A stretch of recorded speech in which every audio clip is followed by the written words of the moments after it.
this year's Valedictorian is Eli Zbar.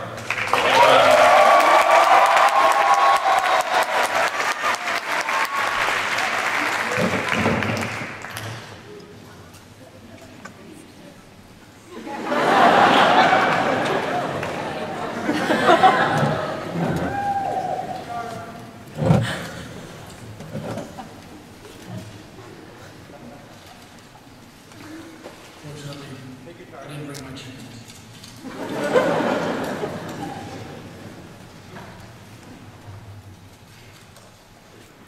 Members of the platform party, administrators, teachers, parents, friends.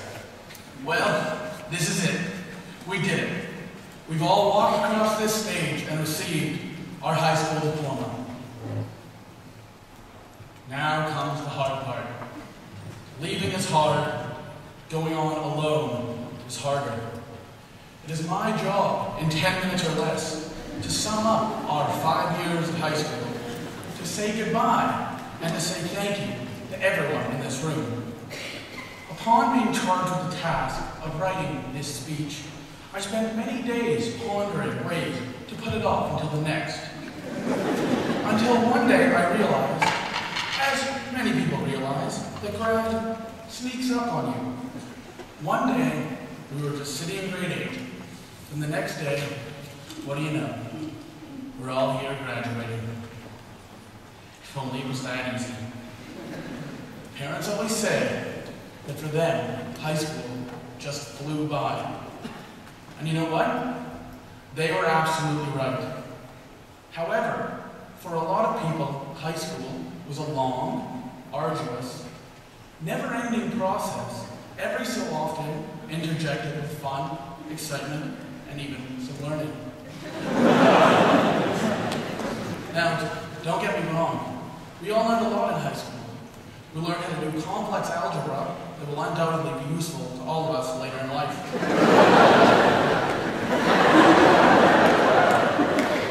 We also gained an appreciation for literature, realizing that outside of a dog, a book is a man's best friend. But inside of a dog, it's far too dark to read.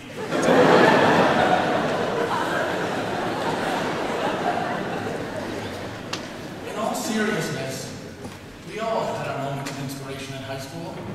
Those moments that helped define ourselves as individuals, as the metaphorical penny dropped in our minds. Whether it was the inspiration from a great book, the complex purity of mathematics, the elemental understanding of chemistry, or even just something a teacher said or did. Tonight, I want each and every one of you to reflect on that moment, or those moments in high school that inspired you. So, who guided us to this inspiration? Was it Mr. McCallion's accent that seems to get stronger each day? Was it PJ's seemingly endless grand rounds? Was it Mr. Whiteman's countless debates? Or was it Mr. Coutran's marathon speeches? Or, of course, was it Miss Hughes's ear-splitting whistle in silent reading? The simple answer to all those questions is yes.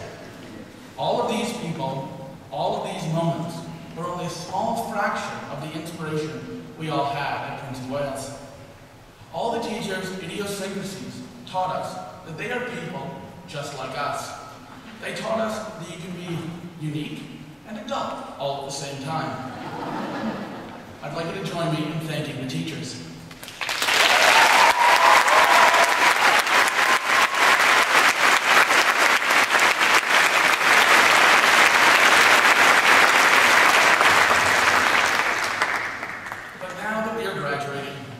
It's time to move on.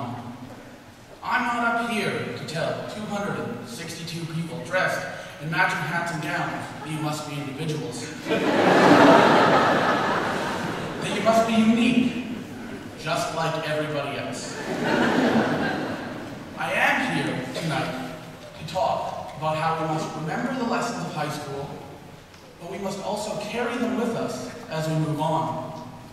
We mustn't cry because it's over. We must smile because it happened. Yet high school is not the be-all and end-all of anyone's life. We should take this opportunity to reflect on the past 5 years and realize how it has changed us. One very important lesson we should carry with us from high school is how to balance things. How to balance work and fun, how to balance studying for tests and watching Family Guy. Some people had to balance school, a job, sports, volunteering, friends, and of course, family. Moms and dads, aunts and uncles, nanas and popos, memes and didis. Balance is something that we will need for the rest of our lives. Because balance gives us perspective. Perspective allows us to play and to study, to laugh and to focus, to work and to dream. Without perspective, without balance, we cannot operate as individuals. For example, as hard as it will be for me to move on from that memorable day in Math 10, when my friends and I managed to convince the delivery driver at Domino's to deliver the pizza right to the classroom window, right under Mr. Barr's nose. Although we did give him a slice. Despite this, we all have other things to look forward to. So, allow me to pose a question to the graduates. If somebody came up to you and asked, if you had to create a picture of something that symbolized your generation, what would that picture be? Would your reply be the collapsing Twin Towers? That fateful day when the world changed? Would it be skyrocketing gas prices? Would it be video games, iPods, and cell phones? To be honest, this is the first time my phone went off in 3 years. These questions, the symbols of our time, are hard questions to answer. Maybe because our generation is in an incredibly difficult position. Not only do we have to clean up the mess that our parents' generation left us in the form of nuclear waste and global warming, we're also expected to stop war, feed everyone, cure AIDS, cure cancer, and create a society where everyone is more accepting of each other. That's a lot of pressure to put on us new graduates. But it does raise the issue of how each and every one of us is going to do something significant, something worthwhile with the rest of our lives. Although in high school, we were given the opportunity to get a head start by contributing to causes like the Maheba Africa Project, the Landmine Awareness Club, the Gay Straight Alliance, and numerous other worthy causes. In 30 years, when we are watching our children graduate, what will our generation be remembered for? These are all good questions to which most of us have no good answers. In order to find these answers, we must all seek more in life. We are all going somewhere next year, whether it's Harvard, UBC, McGill, or McDonald's.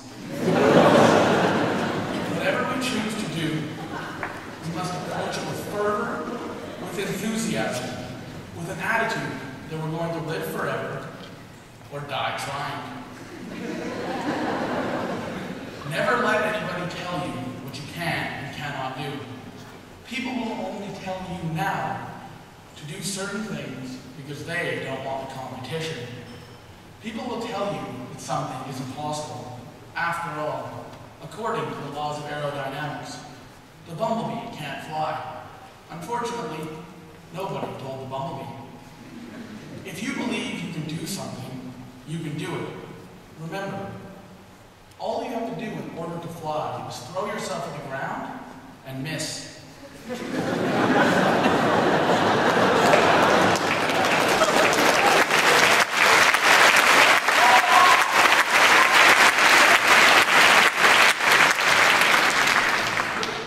That's the hard part, upon which I began to stress. It's a scary thought that in a matter of months we'll be considered adults. We will have the power to vote, and pretty soon we will be functioning members of society, out on our own. Remember, none of us are ever truly alone. We have family and friends and teachers that have loved, helped, and supported us through everything we have done and will continue to do so. I know that without my family, friends, and even some teachers, I would not be standing up here today. We as graduates will soon advance beyond the kind of person that when given two sides of a triangle can figure out the length of the third. In this room today, we hold the future of Canadian society. We have amongst us future physicians, writers, Kansas City Royal athletes, poets, politicians, and even standing before you, a future billionaire. Most of all, we have a group of energetic and enthusiastic young adults who will make it to the moon if they have to crawl. But the future will not be easy and won't always be fun. It will take everything we've got to make it out there, especially in Vancouver, where the road to success is always under construction.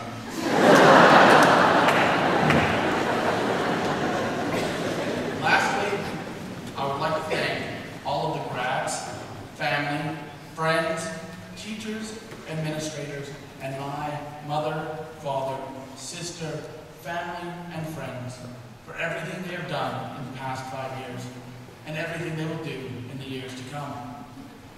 And remember, watch your thoughts because they become your words. Watch your words because they become your actions. Watch your actions because they become your character. But most importantly, watch your character, for it becomes your destiny.